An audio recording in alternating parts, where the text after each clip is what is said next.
morning and welcome to On the Sport News right here on Zimbabwe Daily.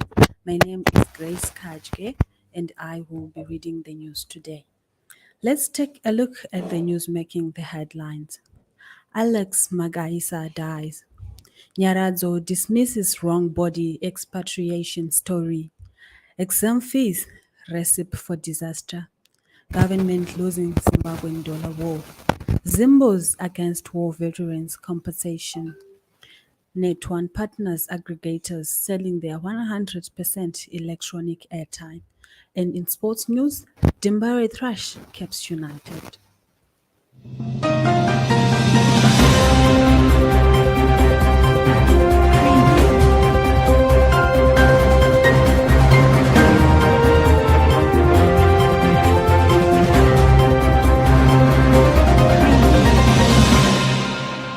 Constitutional guru Alex Magaisa has died. He died yesterday afternoon after a long heart visit. He had a test yesterday in the morning and was declared dead in the afternoon. Tributes from across the political divide continue to pour in the University of Kent lecturer and advisor of the late Prime Minister Morgan Tsvangirai.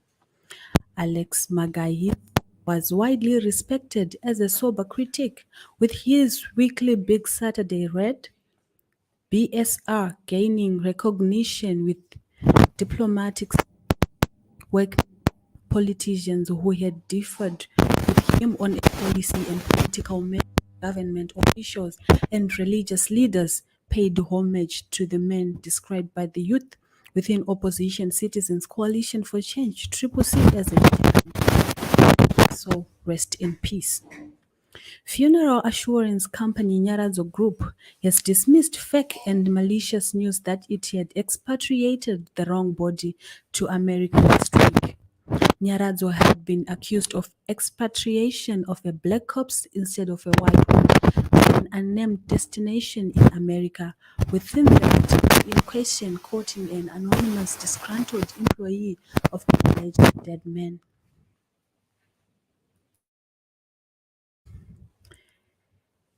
Teachers Union have warned the exorbitant fees changed by the Zimbabwe School Examination Council (ZIMSEC) would result in more children failing exams this year.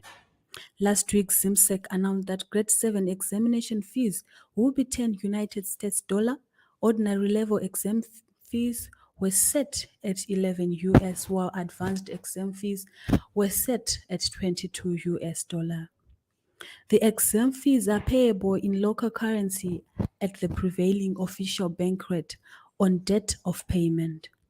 In a statement yesterday, Progressive Teachers Union of Zimbabwe President Takavafira Zhou said the exorbitant fees would result in a further decline in the number of candidates sitting for O-level exams because students needed $94,000 to write 12 subjects. Pressure is mounting on government to $3 with civil servants accusing it of acting immoral by changing for services in United States dollar but refusing to pay its workers similarly. Last week, Zimbabwean dollar continued its unabated fall against the US dollar to $1 as to 308 from $1 to 258 officially, while it is now trading at $550 on parallel marketing from $400 the previous week. Prices of basic commodities like bread spiked to $640 up from $450, meaning that the official US dollar terms bread is now $2.10 US. A survey by local non-governmental organizations have revealed that Zimbabweans are unhappy over the government plans to pay more compensation to over 160,000 war veterans who were recently veteran. The study in Zimbabwe for Debt and Development ZIMCODE, sampled people in Bulawayo, Harare, Mutare, Gweru, and Mashingo to get their views on the compensation of war veterans. This was after concerns were raised that the number of war veterans in the country has actually ballooned from the 34,000 who were compensated in 1997 to 160,000 after the vetting of war collaborators and detainees this year. State-owned telecommunications giant Net1 has partnered with aggregators that are able to sell electronic Net1 airtime through their platforms. Some of these aggregators include Menroad, AfriSpark, Click and Pay, WebDev, Hot Recharge, eSolutions, FN Solutions, and ThickTest. The aggregators have their own web platform that enables to access to Net1 airtime.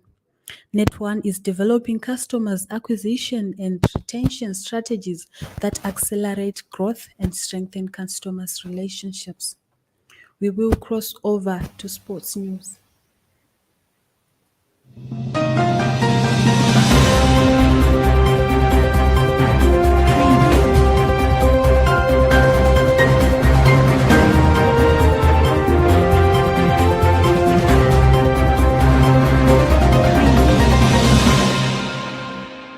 Caps United suffers their sixth straight defeat as Dynamos cruised to a comfortable win at the National Sports Stadium yesterday to claim the Harare Derby bragging rights. The opener was on the 43rd minute. That was the least Dynamos deserved for a dominant display, as Isa Sadiki on his first start for the club fired past goalkeeper Tatenda Munditi.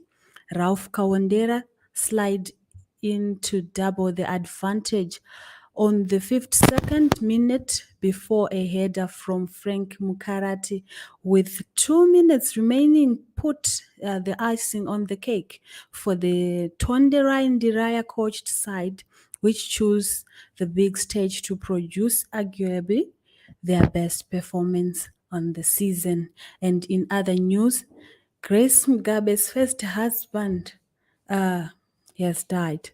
Former First Lady Grace Mugabe's first husband, Stanley Goreraza, has reportedly died after battling cancer and suffering stroke. May his soul rest in peace.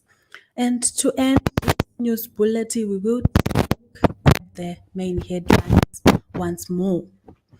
Alex Magaisa dies. Nyaradzo dismisses wrong body expatriation study.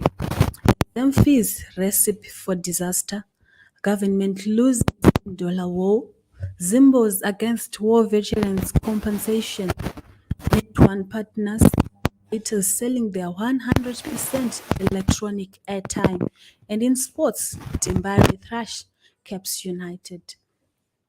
Thank you so much for listening. Tune in tomorrow.